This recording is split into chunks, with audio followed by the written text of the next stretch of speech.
দুনিয়া অত বড় না, আপনারা যেখানেই লুকিয়ে আছেন আপনাদেরকে খুঁজে বের করা হবে। তাদের উপরে কোনো জুলুম হোক সেটা চাই না, কিন্তু সুবিচার হোক, ন্যায় বিচার হোক সেটা চাই। আমি উমরায় গেছিলাম, আল্লাহর কাছেও বিচার দিয়েছি। জনগণ তখন বারবার প্রশ্ন করতাম, কোথায় বাংলাদেশের সংবিধান, কোথায় আইনের বিধান। আমি আজকে এখানে এই আদালত প্রাঙ্গণে দাঁড়িয়ে আপনাদের সাথে যে মামলা দায়ের করা হয়েছে এটার অনুভূতি প্রকাশ করতে বলা হয়েছে আমাকে। আপনারা জানেন 8 বছর প্রায় বন্দী ছিলাম, বিনা অপরাধে আমাকে গুম করেছিল, ডিজিএফআই আমাকে 8 বছর আটক রেখেছিল। আমি কেন যত রকমেরই যত জুলুম অন্যায় অবিচার হোক না কেন আমি সব কিছুর বিচার চাই। আজকে আমি এখানে এসেছি, অ্যাডভোকেট তাজুল যেটা বলেছেন চিফ প্রসিকিউটর, আমিও সেই সাথে বলতে চাই যে অন্যায় যেই করুক না কেন কেউ আইনের ঊর্ধ্বে নয়, সকলকেই আইনের মুখোমুখি হতে হবে এবং অপরাধী বিচার পেতে হবে, এর কোনো বিকল্প নেই। Injustice anywhere is justice, threat to justice everywhere. সুতরাং আমি কোনো অবিচার চাই না, আমি তাদের উপরে কোনো জুলুম হোক সেটা চাই না, কিন্তু সুবিচার হোক, ন্যায় বিচার হোক সেটা চাই। আমি এই জন্য এখানে আসলে মামলা দায়ের করেছি। আমি প্রত্যাশায় রইলাম, আকাশায় রইলাম, এবং আমি নিশ্চিত দেশবাসী অপেক্ষায় আছে যে অপরাধীর সঠিক বিচার হোক। আমি আপনাদের সবাইকে ধন্যবাদ জানাই। শেষ করছি। আসসালামু আলাইকুম। আমাদের আইনজীবীরা বলেছেন, আমার প্রধানমন্ত্রী, ওনার সামরিক উপদেষ্টা, ডিজিএফআই যারা ডিজি ছিলেন সবার বিরুদ্ধেই আমি মামলা করেছি।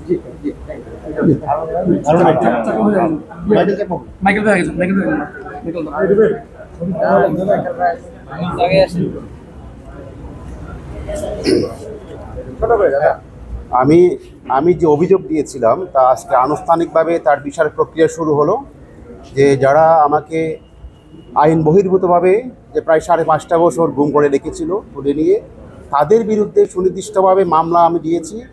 এবং আমি বিশ্বাস করি যে একটা ন্যায় বিচার প্রতিষ্ঠা হবে এবং যারা প্রকৃত অর্থে যারা অপরাধী, যারা এই গুমের সাথে যারা জড়িত ছিল তাদের শাস্তি হবে এবং এই বাংলাদেশের মাটিতে একটা ন্যায় বিচার প্রতিষ্ঠা হওয়ার মাধ্যমে ভবিষ্যতে আর কেউ যেন এই গুমের বা কোন অবৈধভাবে বেআইনিভাবে আইন বহির্ভূতভাবে নাগরিকদের উপর জুলুম, অত্যাচার, নিপীড়ন, কোন গুমের ঘটনা ঘটাতে না পারে।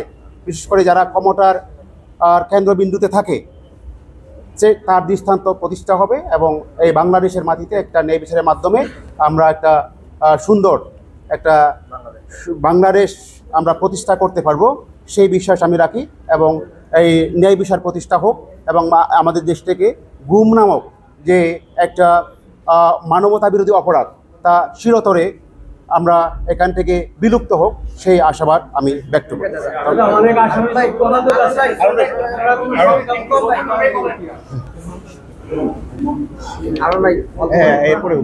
আমি যখন 8টি বছর সে অন্ধকার ঘরে ছিলাম তখন বারবার প্রশ্ন করতাম, কোথায় বাংলাদেশের সংবিধান, কোথায় আইনের বিধান, কোথায় আমাদের আইনজীবী বৃন্দ যাদের সাথে আমি একসঙ্গে কাজ করেছি বছরের বছর, কোথায় বিচারক বৃন্দ যাদের সাথে আমি মামলা পরিচালনা করেছি, কোথায় মানবাধিকার সংগঠনগুলো যাদের কাছে আমরা সবসময় বাংলাদেশের পরিস্থিতি নিয়ে উদ্বেগ প্রকাশ করতাম। গত 16টি বছর সংবিধানের ধারাগুলো একটি কাগজের উপর কালি ছপ মাত্র ছিল, আর কিছুই অবশিষ্ট ছিল না। আজকে এই বিচারের প্রক্রিয়া শুরুর মাধ্যমে আমাদের আশা যে বাংলাদেশের সংবিধান শুধু একটি লেখা বা বই নয়, এর প্রয়োগ পরিপূর্ণভাবে আজকে থেকে আমরা দেখব।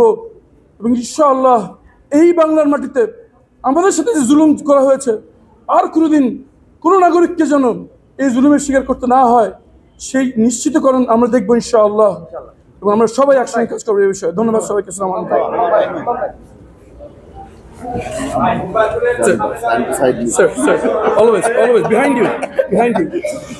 এটার বিচার পাবো। বহুদিন পরে আজকে এই বিচার শুরু হয়েছে। আশা করছি যে শিগগিরই আমরা কিছু রেজাল্ট পাবো। আমাদের একটা আশা ছিল সবসময় যে যারা আমাদের উপরে এই জুলুম করেছে তাদেরকে হয়তো আমরা কাঠগড়ায় দেখতে পাবো। অনেকেই পালিয়ে গেছে, অনেকেই এখনো দেশে আছে। যারা দেশে আছে আশা করছি তাদেরকে শিগগিরই আটক করা হবে। এবং যারা পালিয়ে গেছে তাদের জন্য আমাদের একটা বার্তা আছে, দুনিয়া অত বড় না, আপনারা যেখানেই লুকিয়ে আছেন আপনাদেরকে খুঁজে বের করা হবে ইনশাআল্লাহ। থ্যাংক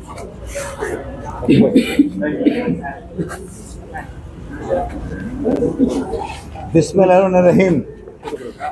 মহান আল্লাহর কাছে শুকরিয়া। আমি 22 সালে বলেছিলাম ডিজিফাইতে আয়নাঘর আছে, ওখানে আদমি স্যার আছে। আজকে সেই বিচার শুরু হলো। মহান আল্লাহর কাছে এটুকুই বলবো, আমরা সবাই ন্যায় বিচার পাবো। ফ্যাসিস্ট যত বড়ই হোক, কেউ ছাড় পাবে না। এবং আমি খুব কি বলবো, এটা তো আমি একা গুম না, আমার পুরো পরিবার গুম।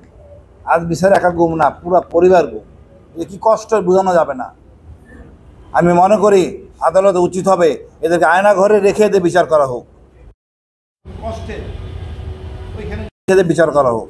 আমার আর কিছু অনুমতি নাই। একজন আল্লাহ আছেন, সব সত্য, সবার বিচার হবে, কেউ ছাড় পাবে না। ধন্যবাদ। আর আপনারা কতটুকু জানেন বা অনুভব করতে পারেন জানি না, কিন্তু বাংলাদেশের মাটিতে রাজনীতি করা কোনো দোষ না। আমরা রাজনীতি করেছি বলে আমাদেরকে আয়নাঘরে যেতে হয়েছে, কিন্তু আমাদের পরিবার কোনো দোষ করে নাই, আমরাও কোনো দোষ করি নাই। এই বিচারটা এই মাটিতে হবে। আর যারা আমাদের সাথে এই অত্যাচার করেছে, আমি আল্লাহর কাছে বিচার দিয়ে এসেছি। আমি ওমরায় গেছিলাম, আল্লাহর কাছেও বিচার দিয়েছি, জনগণের কাছেও বিচার চেয়েছি। আপনাদের সবার মাধ্যমে আমি ন্যায় বিচারটা চাই আমাদের সকলের জন্য, তাতে ভবিষ্যতে বাংলাদেশে এমন কোনো অত্যাচার বা এই আয়নাঘর যেন না থাকে। ধন্যবাদ। এইটাই তো যাও, আগে মনে করতাম যে হয়তো এই কোন বিচার পাবো না, বিচার হবে না। যাও, আল্লাহর রহমতে এখন বিচার প্রার্থী হয়েছে, বিচার কার্য শুরুছে।